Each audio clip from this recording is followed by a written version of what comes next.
Começa agora um programa que traz tudo sobre o livro mais lido em todos os tempos. Apresentamos O Som do Livro.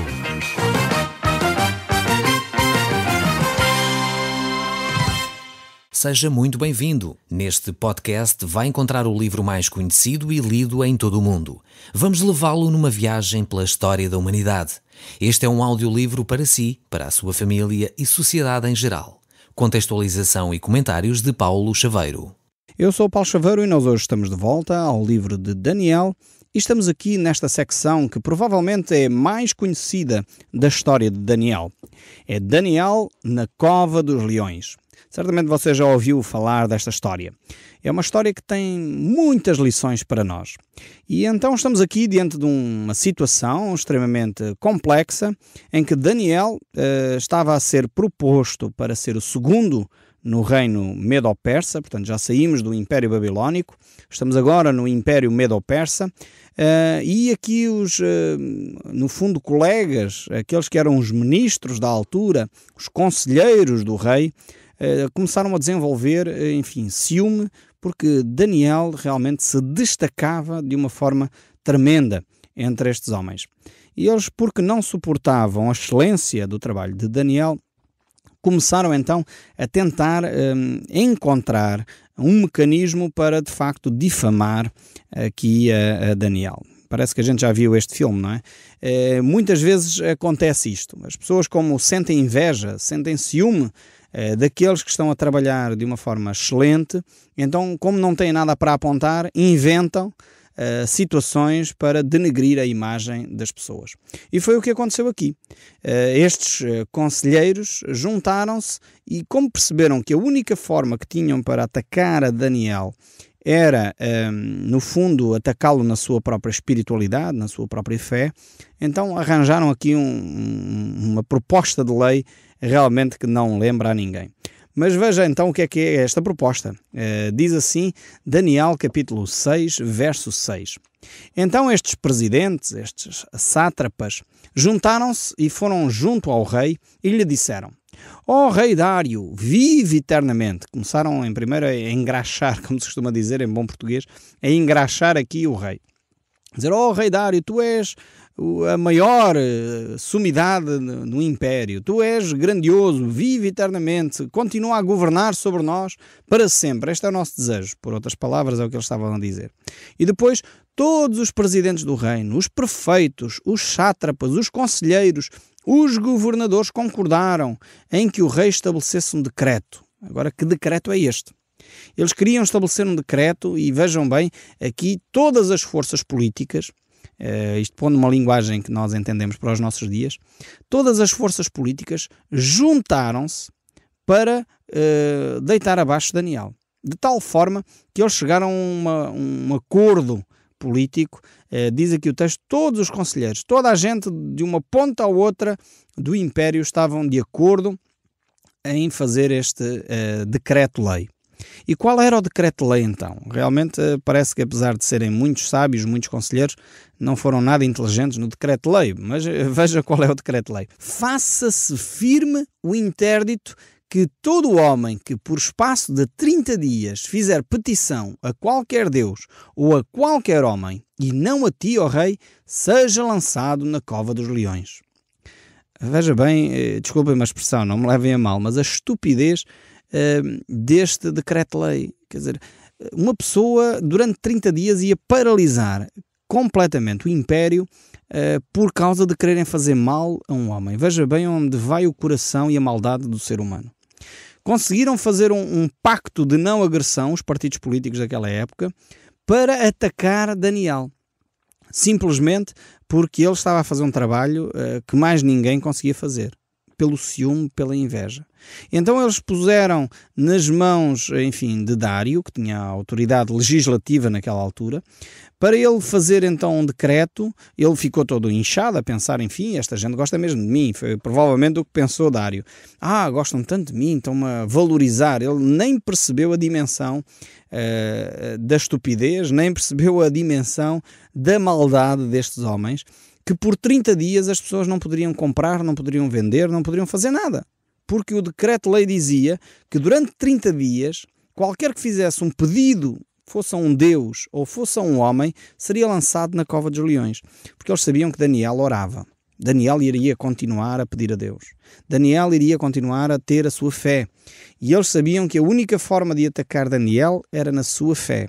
Era naquilo que é mais valioso e mais precioso no ser humano, que é a sua espiritualidade.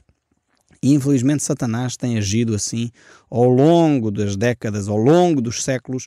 Ele sabe que quando não pode fazer valer por outras vias alguma ação contra os cristãos, então ele vai diretamente àquilo que é a fé. E é isto que acontece na Europa. Nós estamos a assistir na Europa a coisas horríveis neste aspecto.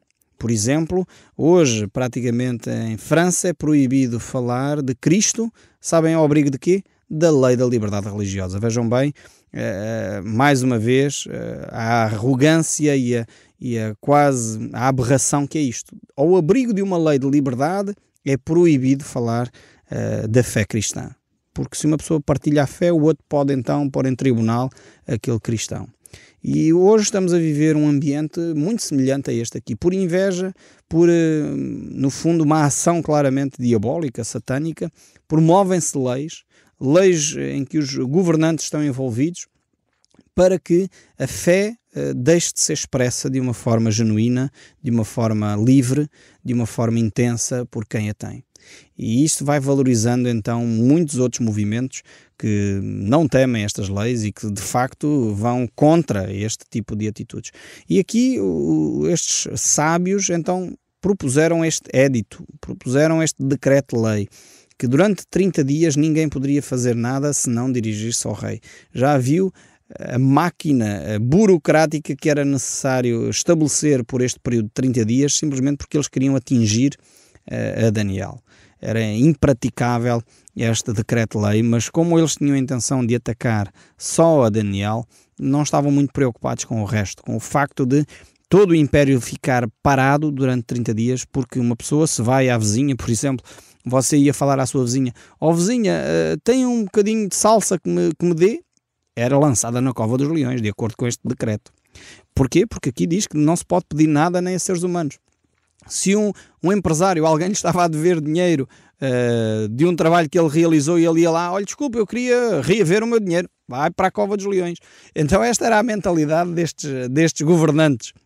É parecido com a mentalidade de alguns governantes hoje em dia também, que fazem leis muito parecidas com estas, que só travam, em vez de evoluir, regridem na evolução dos relacionamentos, na evolução, e muitas vezes com a mesma mentalidade. Porque por detrás destas leis havia ciúme, havia inveja. O que estava a motivar este tipo de comportamento era a inveja e o ciúme. Então, continuando aqui, então eles propuseram esta lei fantástica que iria parar o Império Medo-Persa durante 30 dias. O verso 8 diz: agora, pois, ó rei, sanciona o interdito e assina a escritura para que não seja mudada, segundo a lei dos medos e dos persas, porque não se pode revogar. Ou seja, aquela lei medo-persa era assim, portanto, a lei era estabelecida, o rei não era totalmente soberano, como era no caso de Nabucodonosor. Nabucodonosor fazia o que lhe apetecia, não havia legislação nenhuma que o impedisse. No caso do Império Medo-Persa, as leis já valiam, ou seja, o rei não estava acima das suas próprias leis. Então o rei, uma vez estabelecendo as leis, ele próprio tinha que se submeter a essas mesmas leis. De volta aqui ao texto bíblico, o verso 9 deste capítulo 6 do livro de Daniel diz: por esta causa o rei Dário assinou a escritura e o interdito. Daniel, pois, quando soube que a escritura estava assinada, entrou em sua casa e em cima, no seu quarto, onde havia uma janela aberta para o lado de Jerusalém, 3 vezes por dia se punha de joelhos e orava. E dava graças diante do seu Deus, como costumava fazer. Ou seja, Daniel não se sentiu minimamente abalado com estes decretos de lei. Ele percebeu claramente qual era o objetivo. O objetivo era destruí-lo a ele. Mas mesmo isso fez com que ele não ficasse mais fraco, mas ele enfrentou o desafio. Ele enfrentou este desafio em oração.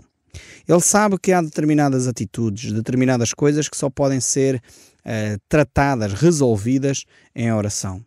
Em vez de entrar neste jogo sujo de poderes, de atitudes, de contra-resposta, enfim, ele poderia propor, pela posição que ele tinha, uma contra-lei, uma outra coisa qualquer, para pôr em causa, no fundo, estes homens que estavam a tentar difamá-lo, mas não. Em vez disso, ele calou-se, entrou no seu quarto e orou. Procurou em Deus a resposta. Procurou, de facto, orar diante de Deus para que Deus pudesse trazer a ele a resposta. E não deixou de manifestar a sua fé.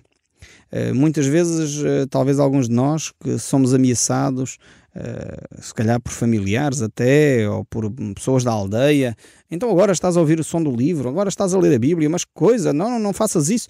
E nós recuamos, ficamos intimidados, ficamos com receio de afirmar a nossa fé, aquilo que estamos a descobrir na palavra de Deus. Daniel não teve esse receio. Ele sabia quais eram as consequências.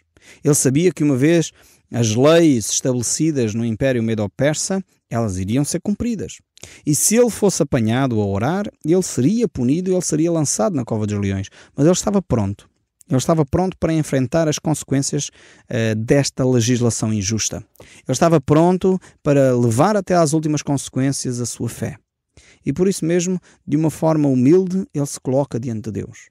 Ele se coloca diante de Deus de joelhos, orando, com a janela aberta, para poder, enfim, ver o horizonte. Eu gosto também de orar dessa forma, olhando para a natureza criada por Deus. E ele ali, então, se colocou de joelhos. Esta expressão aqui muito interessante. Isto não quer dizer que é obrigatório orar de joelhos, mas tem a ver mais com a postura do coração. Algumas pessoas às vezes perguntam qual é a posição certa para orar. Eu creio que a posição certa para orar é aquela que está dentro do nosso coração. Mais do que a posição física. A posição física deve simplesmente manifestar aquilo que é a atitude da nossa alma. Se a nossa alma está alegre, se calhar temos que orar de pé. Se a nossa alma está triste, como era o caso aqui de Daniel, ele ficou profundamente angustiado com esta mentira, com esta intriga, com esta injustiça. Ele ficou prostrado diante de Deus, ajoelhou-se diante de Deus. Humilhou-se. O estar de joelhos é sinal de humilhação. Ou há outras posições na Bíblia, que a Bíblia fala, ficar prostrado, deitado, literalmente, com o rosto em terra, portanto, de barriga para baixo, e dessa forma ainda é uma posição ainda mais humilde. Podemos orar sentados, a Bíblia não fala do assunto de orar sentado, mas não é pecado orar sentado. A posição física para a oração tem mais a ver com a posição da nossa alma, a posição espiritual em que nos encontramos, a atitude emocional em que estamos, do que propriamente a expressão física. Portanto, não confunda.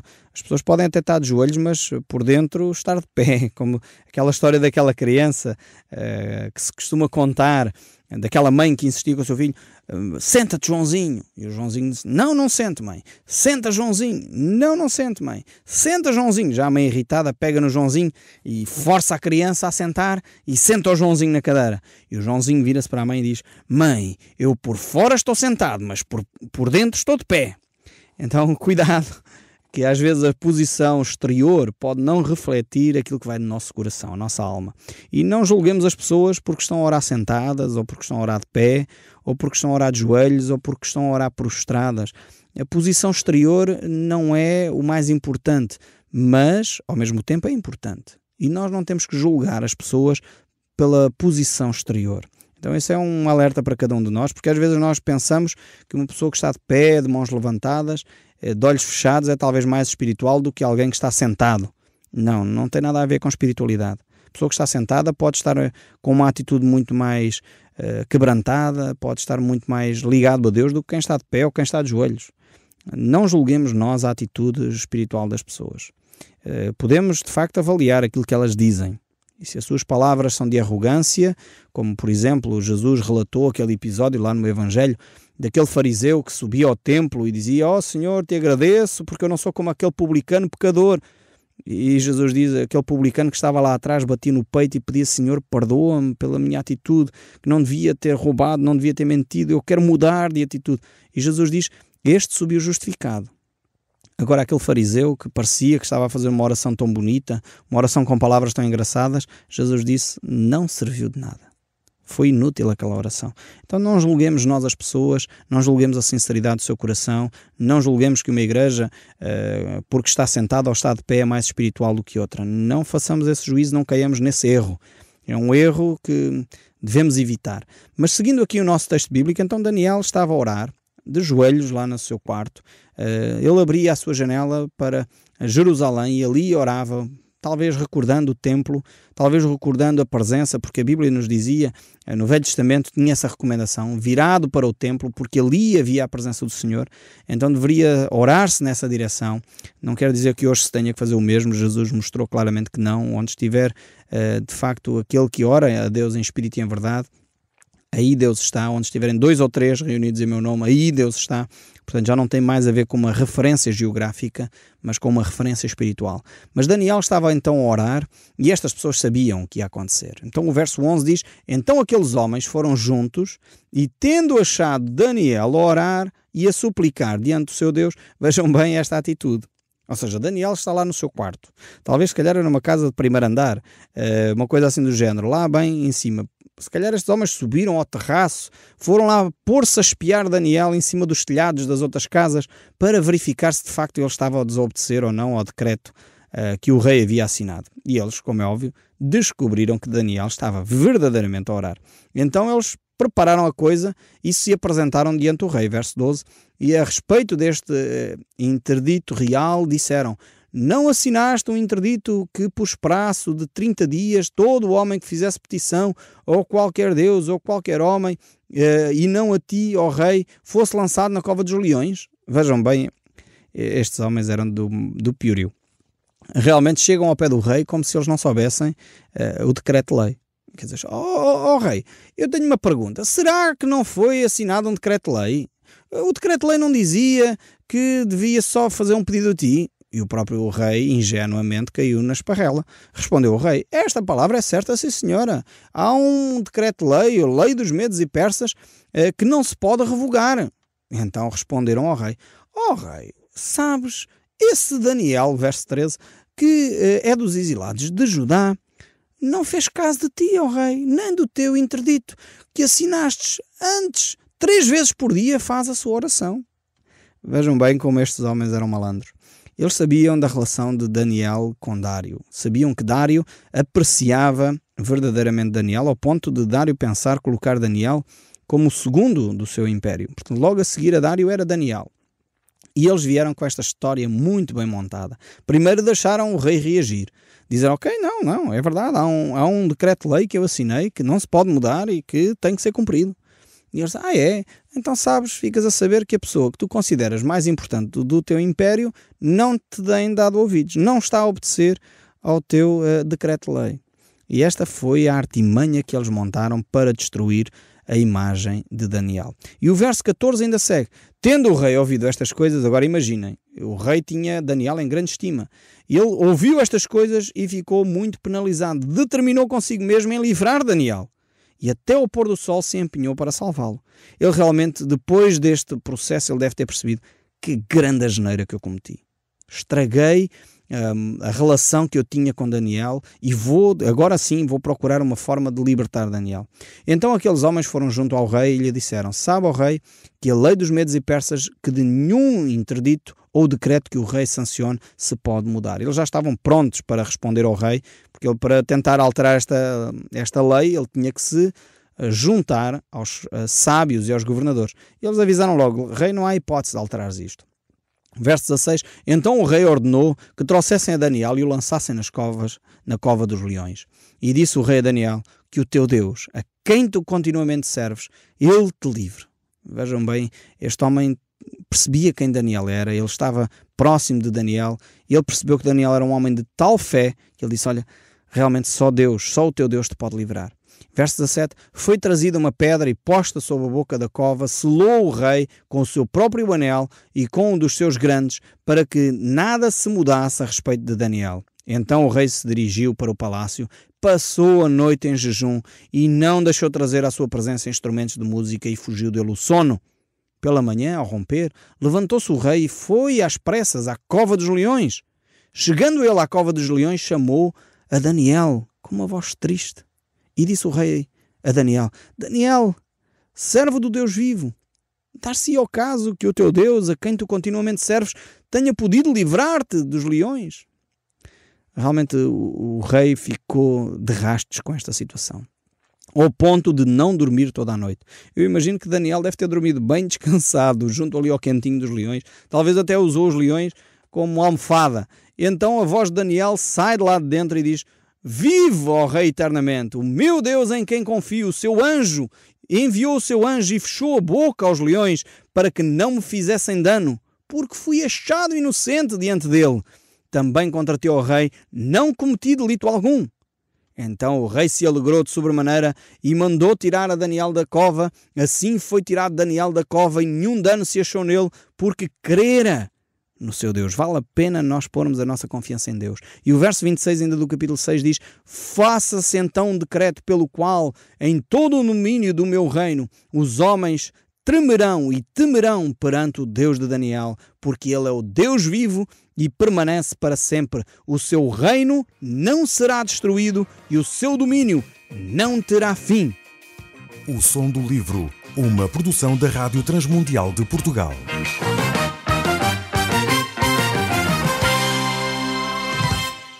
RTM. Conhece todos os nossos programas em rtmportugal.org. Uma produção da Rádio Transmundial de Portugal.